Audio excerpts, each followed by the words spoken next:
Hari ini kami akan mengunjungi satu tempat yang mempunyai sejarah penting yang pernah terjadi di Kepulauan Timor.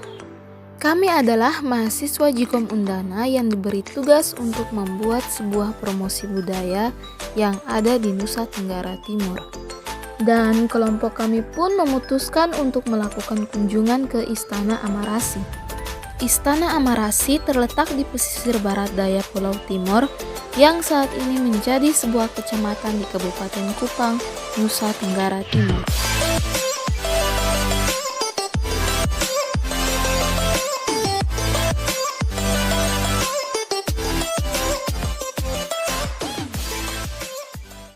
Kami memulai perjalanan dari kota Kupang. Perjalanan yang kami tempuh kurang lebih 50-60 menit. Akses jalan menuju ke lokasi pun juga cukup baik. Namun masih ada beberapa area jalan yang berlubang, bergelombang dan juga berkerikil. Setelah tiba di lokasi, kami terlebih dahulu berkunjung ke rumah Bapak Yesaya Robert Mauriets Koroh. Beliau sendiri adalah pewaris Istana Amarasi.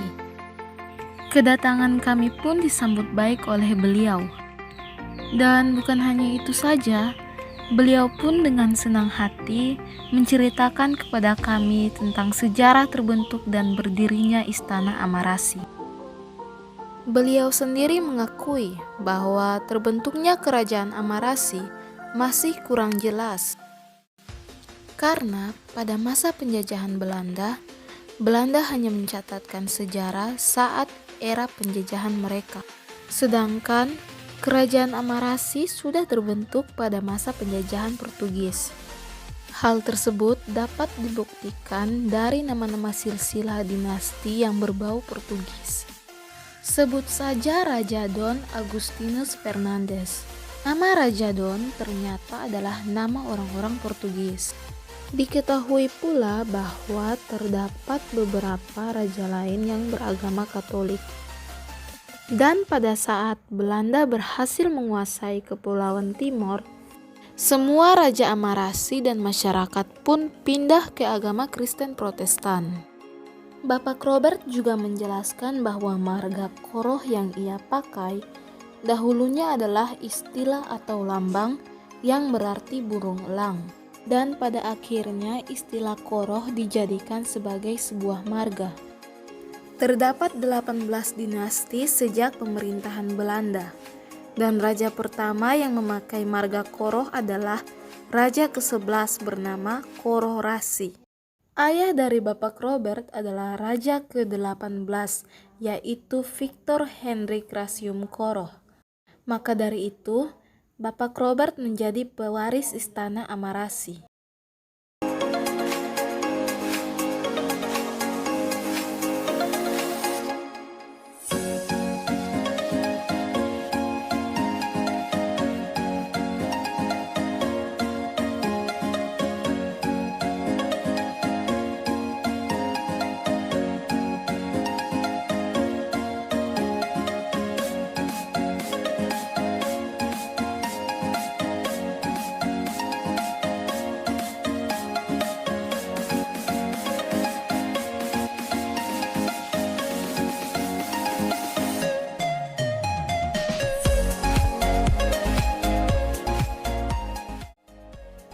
Istana Amarasi dibangun pada tahun 1938 dan pembangunannya selesai pada tahun 1940. Istana ini sudah beberapa kali direnovasi.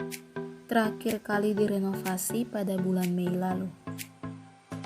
Di bagian halaman luar istana, terdapat sebuah panggung untuk kesenian dan juga terdapat beberapa lopo kecil sebagai tempat bersantai.